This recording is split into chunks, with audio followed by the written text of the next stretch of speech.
ورحمۃ اللہ وبرکاتہ۔ وعلیکم السلام ورحمۃ اللہ وبرکاتہ۔ کیا بات ہے بڑے میاں، یہ تھیلی لے کر کہاں جا رہے ہیں؟ بیٹا بازار سے ترکاری لے کر گھر پر جا رہا ہوں۔ اس عمر میں آپ کے پاس کوئی اولاد نہیں ہے کیا؟ اولاد کے معاملے میں تو ہم کافی امیر ہیں، 4 بیٹے ہمارے پاس ہیں اور چاروں کے پاس 4 بیٹے ہیں، لگ بھگ 20-25 لڑکے ہیں۔ آپ کے پاس تو اتنی اولادیں ہیں، آپ کا کوئی سہارا نہیں ہے کیا؟ پرانی کہاوت ہے، 100 بیٹے رام کا، ایک بھی ہونا کام کا۔ آپ نے انہیں دینی تعلیم سے دور رکھا ہے، اسی لیے یہ دن دیکھنے کو ملے ہیں۔ میں تو سوچتا تھا اپنے بیٹے کو حافظ صاحب یا مولوی صاحب بناؤں گا، پر میرا ایک دوست شاہد خان نے منع کر دیا۔ اگر حافظ صاحب یا مولوی صاحب بنے گا تو کھائے گا کیا؟ خود بھی بھوکا مرے گا اور اپنے گھر والوں کو بھی بھوکا مارے گا۔ نعوذ باللہ، آپ کی یہ گندی سوچ، آپ سے یہ امید نہیں تھی۔ میں تو ایک سادہ آدمی تھا، میرا ذہن شاہد خان نے تبدیل کر دیا اور ہمارے حالات کو بھی بدل دیا۔ وہ کون ہے؟ بلائیے ذرا، میں انہیں دیکھنا چاہتا ہوں۔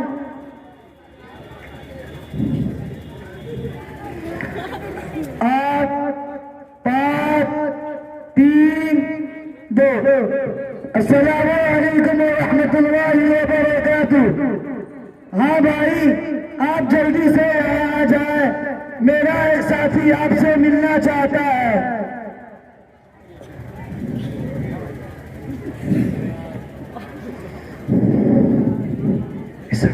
کیا بات ہے غفران چاچا، بڑے پریشان نظر آ رہے ہو، آپ کے چہرے پر پارا کیوں بج رہے ہیں؟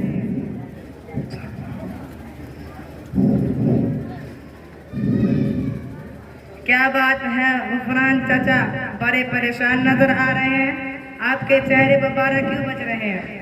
میں اس لیے ٹینشن میں تھا کہ اپنے بیٹے کو حافظ صاحب یا مولوی صاحب نہیں بنا سکا۔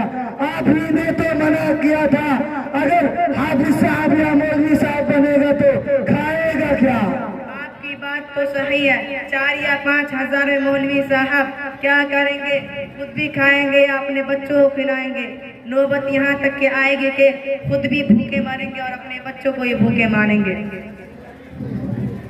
ارے دولت کے نشے میں چور انسان، کبھی آپ نے سنا ہے کوئی حافظ یا عالم بھوکا مرا ہے؟ آئے دن تو یہ خبر ملتی ہے کہ کوئی وکیل، انجینئر، جج، ماسٹر، ڈاکٹر نوکری نہ ملنے کی وجہ سے، ڈگری نہ ملنے کی وجہ سے خودکشی کر لی ہے، مگر آپ نے کبھی کوئی عالم یا حافظ کی خودکشی کی خبر سنی ہے؟ آپ دل پر ہاتھ رکھ کر بولیے، آپ نے کسی بھی عہدے پر عالم یا حافظ کو دیکھا ہے؟ ان سب میں ہمارے جیسے ماسٹر، وکیل یا انجینئر ہی ہوتے ہیں۔ دوسری وجہ یہ ہے کہ مدرسہ میں پڑھانے والے کی سب سے پہلے ہیئت ہی بدل جاتی ہے، پورے چہرے پر بال ہی بال نظر آتا ہے، اور بھی کئی خرابی ہے، اس کو چھوڑو۔ ایسے وعدے پر فائز ہونا اگر آپ کے نزدیک کامیابی کی دلیل ہے تو آپ کی یہ سوچ غلط ہے۔ اور کیا کیا خرابی ہے ذرا بتلائیے۔ اس کو چھوڑو، سب سے پہلے خرابی ان کی سوچ یہ ہے کہ اپنے ڈائری کو مشغل بنا لیتا ہے، جس کی وجہ سے 20 سال کا جوان بھی 70 سال کا بوڑھا لگتا ہے۔ حد تو تب ہو جاتی ہے جب ان کے کپڑوں پر نظر پڑ جاتی ہے، اتنا لمبا لمبا چبا کبا، ہاتھ پار کا تموزہ پکا جو کر لگتا ہے۔ اسی وجہ سے مالدار لوگ وہ ترچھی نگاہ سے دیکھتے ہیں، یہاں تک کہ بات کرنے سے بھی ڈرتے ہیں۔ داڑھی کی بات ہے تو چہرے پہ داڑھی رکھنا سنت ہے، اور ایک سنت کو زندہ کرنا 100 شہیدوں کے برابر ثواب ہے۔ رہ گئی بات ان کے لباس اور پوشاک کی، تو ان کے لباس کو دیکھ کر تو بعض لوگوں کے دلوں میں ان کے لیے تعظیم کی کیفیت پیدا ہو جاتی ہے۔ وہ احمق ہی ہوگا جو ایسے وارث انبیاء کو دیکھ کر منہ پھیر لیتے ہیں یا ان سے نفرت کرتے ہیں۔ ایسے لوگوں کے متعلق ہمارے نبی صلی اللہ علیہ وسلم ارشاد فرماتے ہیں، بات ہم سے ہے تو ہم سے کہو، ہمارے نبی تک مت پہنچو۔ تمہارا مطلب بھی یہ ہے کہ ہمارے نبی صلی اللہ علیہ وسلم نے کہا تم عالم یا حافظ بنو؟ جی میرے بڑے بھائی، آپ صلی اللہ علیہ وسلم کا ارشاد ہے، قال النبی صلی اللہ علیہ وسلم وسلم اغد عالما أو متعلما أو مستمعا أو محبا ولا تكون الخامسة فتهلك. تم عالم بنو یا طالب علم بنو یا ان کی بات سننے والے بنو یا عالم سے محبت کرنے والے بنو، لیکن پانچواں مت بنو، یعنی عالم سے نفرت کرنے والے مت بنو ورنہ ہلاک ہو جاؤ گے. پھر یہ ہے کہ عالم اپنا کھاتے ہیں، کسی کے دروازے پر ہاتھ نہیں پھیلاتے. ایک بات کہے مولوی جی، اگر آپ برا تو نہیں مانیں گے، آپ نے کہا مولوی اپنا کھاتے ہیں، کسی کے دروازے پہ نہیں جاتے. یہ بات بالکل غلط ہے، کیونکہ رمضان المبارک کے دنوں میں ہم دیکھتے ہیں بغل میں جھولا دبا ہے، ہاتھ میں رسید لے کر در بدر بھٹکتے رہتے ہیں، تو لوگ انہیں برا مانتے ہیں. جناب آپ نے بالکل غلط کہا.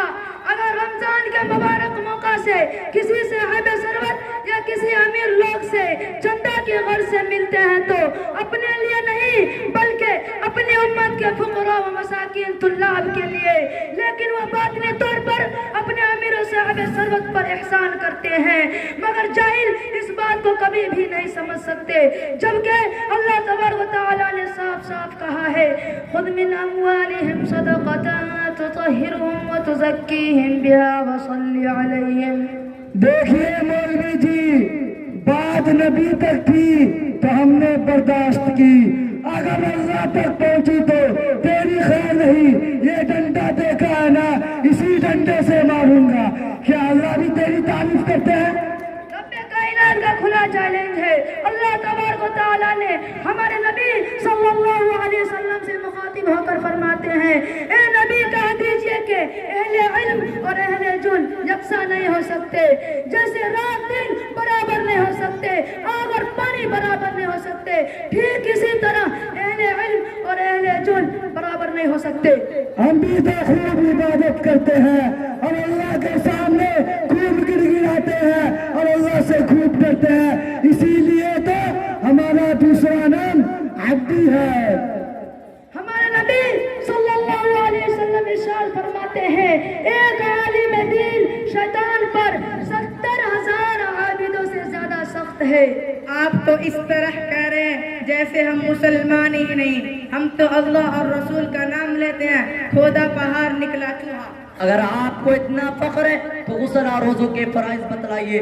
بس اتنی سی بات تو سنو. غسل میں 4 فرض ہیں. نمبر 1 بالٹین اور جگ کا ہونا، نمبر 2 صابن کا ہونا، نمبر 3 ٹاویل کا ہونا، نمبر 4 چہرے کو خوب صاف کر کے دھونا. لا حول ولا قوت الا باللہ. آپ نے تو حد ہی کر دی. غسل اور روزوں کے فرائض بھی یاد نہیں تو اور کیا یاد ہوگا؟ میں تو کب سے کہہ رہا تھا غسل میں 4 فرض نہیں بلکہ 45 یا 50 فرض ہوگا، اور بھی دماغ سے اتر گیا. وضو میں خوب اچھی طرح سے یاد ہے 70 فرض ہے. آپ کو تو لائن سے گنا دے کیا مولوی جی؟ خوب جاہلو، غسل میں کل 3 ہی فرض ہیں. نمبر 1 منہ بھر کے کلی کرنا یعنی غرغرہ کرنا، نمبر 2 ناک کے نرم حصہ تک پانی پہنچانا، نمبر 3 پورے بدن پہ اس طرح پانی بہانا کہ ایک بال برابر بھی سوکھی نہ رہے. اگر میرا بیٹا حافظ بنے گا تو کیا میرا بھی بیڑا پار ہو جائے گا؟ آپ کا ہی نہیں بلکہ 10 ایسے لوگوں کو بھی جنت میں لے کے جائے گا جن جہنم میں جانا یقینی ہو گیا ہو.